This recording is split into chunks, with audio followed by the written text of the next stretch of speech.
Have you ever been gassed just going up the stairs? Or feeling out of breath just by doing daily tasks? Or maybe you're an athlete who feels like you can't just keep up with your teammates. Stick around because this video is for you. Welcome back, recruits, to the fifth Iron Strong session. I'm Coach Cayden, the owner of Iron Strong Training. I've been coaching and training since I got out of high school, and I've had the pleasure of training everybody from youth to pro athletes to everyday individuals. I've learned and taught about exercise at the university level, and now all of that's getting concentrated right to you. We're going to go over all kinds of fitness goals, the science behind them, and how to train for them.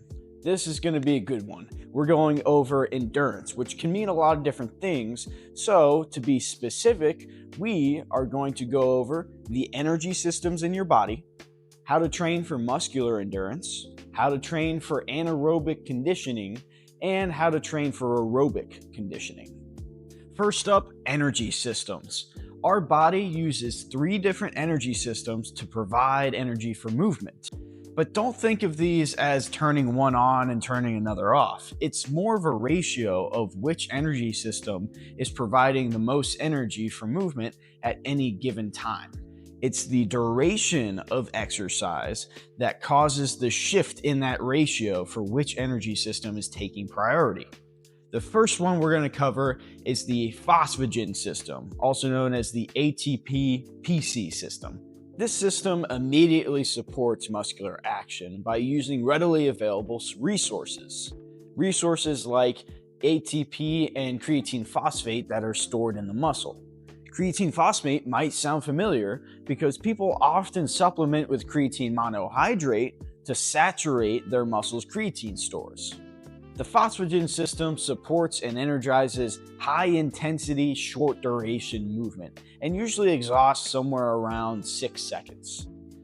After this time, the focus shifts towards glycolysis, which takes a little bit more time to produce energy, but can produce a lot more energy than the phosphagen system. This usually supports physical activity between 30 seconds and 2 minutes. And it creates energy by using muscle stores of glycogen or glucose from the blood.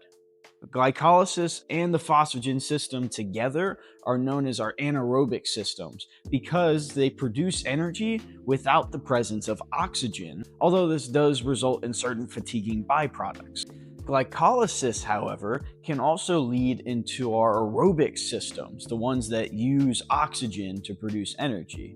Specifically, it leads into the citric acid cycle, which is why you see sometimes a split between fast glycolysis and slow glycolysis, anaerobic and aerobic, respectively. Our aerobic energy systems, or oxidative systems, are made up of the citric acid cycle and the electron transport chain. That's a lot of chemistry that I'm not going to subject you to. The oxidative system produces the most energy, but also takes the longest to produce that energy. This is the primary energy system that supports extended durations of physical activity, 2 minutes or longer. This is the system most people think of when they think of cardio or cardiovascular endurance, although cardiovascular refers to a lot more than just your energy systems and their development. It refers to your heart, your blood vessels, your lungs, and so much more that goes into keeping you working longer.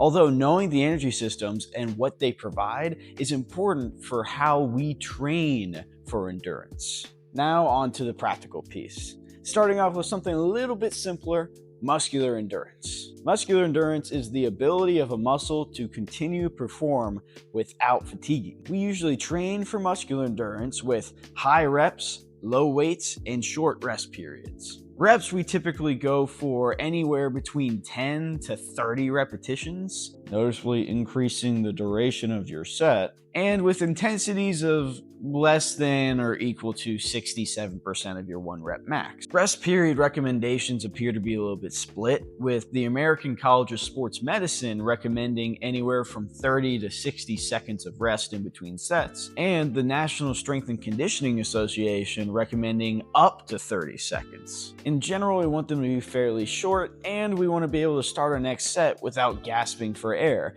After all, muscular endurance is about performing without fatigue, so rest until you're not fatigued and ready to go again so you can work on those energy systems. Now on to anaerobic conditioning, which utilizes the anaerobic systems, the phosphagen system and fast glycolysis, to produce energy.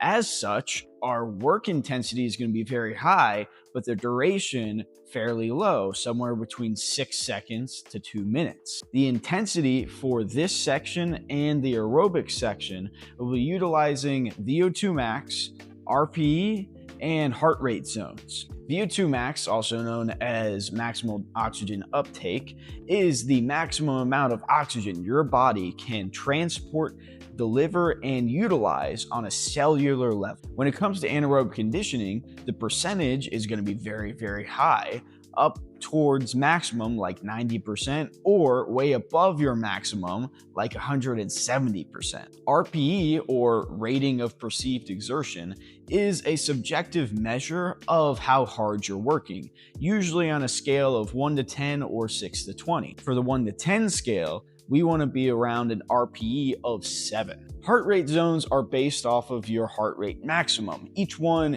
has a percentage range between 2 different percents of that heart rate maximum. For anaerobic conditioning, we want to be in zone 5, which is around 90 to 100% of your max heart rate, which matches the intensity of what we want to accomplish. As you can see, anaerobic conditioning is very, very intense. It's very, very hard work, but to make up for that, it's not very long work.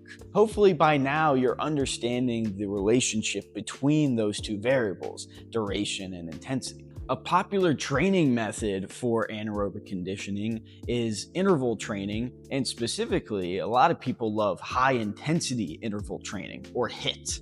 This is where you work as hard as you can, going up to way above your maximum capacity for short duration intervals. Some protocols that can last for up to 4 minutes or as short as 30 seconds. If you remember, if we want to develop our energy systems for anaerobic conditioning, our work is going to be fairly short. So maybe not going up to the 4-minute protocol, but still working in those short period intervals. These typically have rest periods of 2 to 3 minutes in between, although it really depends on how long your intervals are. Another popular training method is Tabata, where you work as hard as you can for 20 seconds, followed by 10 seconds of complete rest. So 30 seconds per round. You do that for 8 rounds, totaling 4 minutes of work. And it is very hard and very tough, but it is very rewarding. There's a lot more methods for anaerobic conditioning than I just listed here. As long as you understand that the duration is going to be very short and the intensity very high, go pick one that is most comfortable to you.